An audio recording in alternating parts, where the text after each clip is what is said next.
Yesterday we saw what happens when a rogue and uncaring executive branch of government decides that the only thing that matters is their ego and their agenda.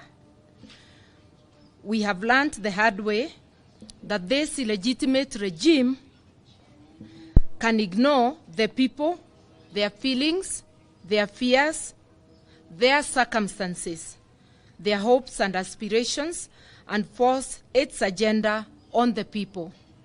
That is what Ruto and his Kenya Kwanza followers did with the passage of the Finance Bill 2023. They ignored the wishes of the majority of Kenyans, and this signals the era of dictatorship. We ask Kenyans to beware. We say pole to the millions of Kenyans who are struggling to come to terms with this harsh reality. We know many of you think this is a nightmare that will probably fizzle out. Unfortunately, it is here with us and here to stay unless we act now. Because we are not helpless, we can act. The Ruto regime ensured that the wishes of the people were ignored. Instead, they retained punitive taxes on fuel, on housing, on turnover, on salaries, among others. This is like showing the people of Kenya the contempt card. The people can lament, plead, pray, and even picket to be listened to and still be ignored. This has never been seen in our country before. In the run-up to the voting on the finance bill, various polls showed that more than 90% of Kenyans rejected the finance bill.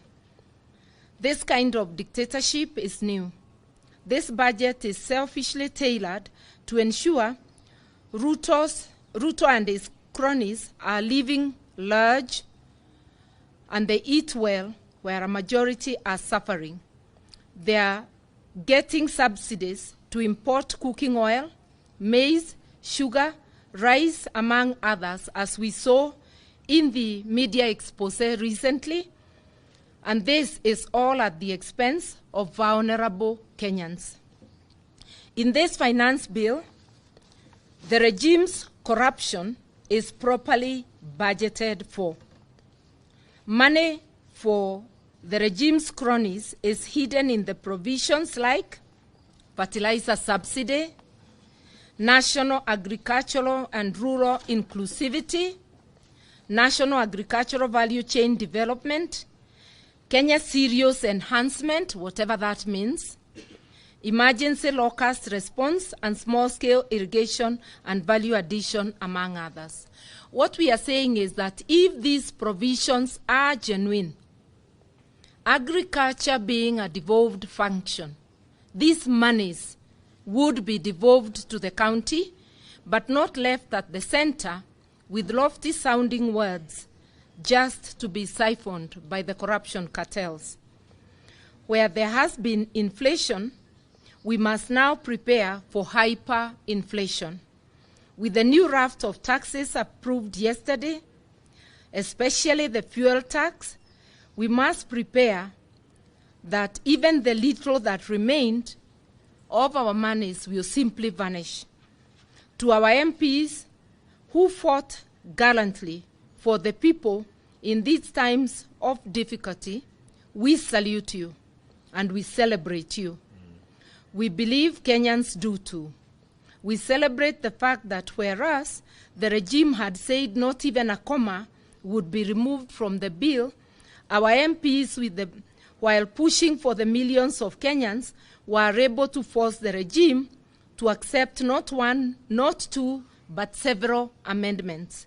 Sadly, those amendments did not include the dreaded double taxation, double rise in taxation of fuel, which is going to have a ripple effect on the cost of living.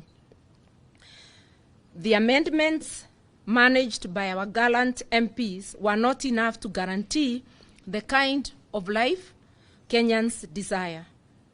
To the MPs who knowingly supported a bill overwhelmingly rejected by Kenyans, we say to you that the jury is out. Your day of reckoning will come.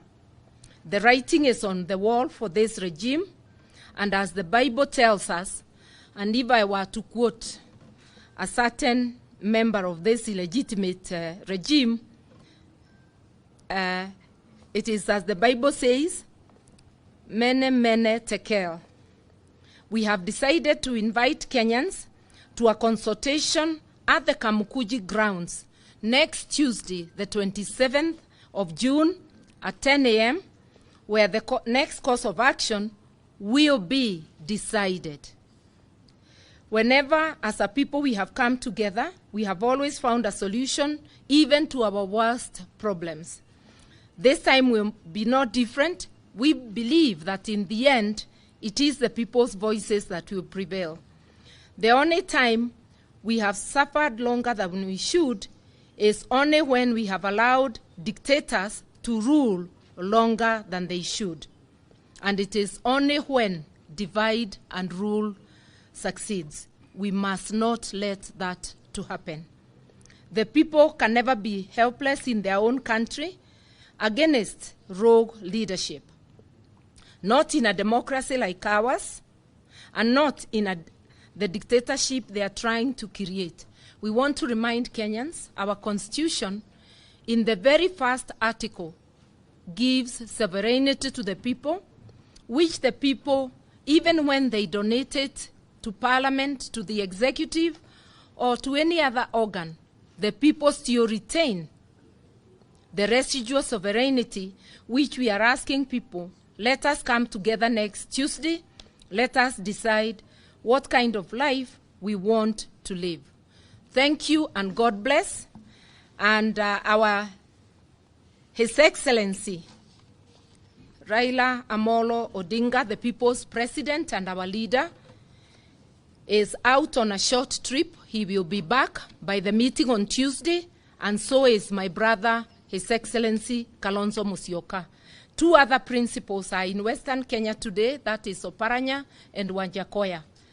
But those of us who are present, we represent the entire Azimio side, fraternity. Asanteni sana, God bless.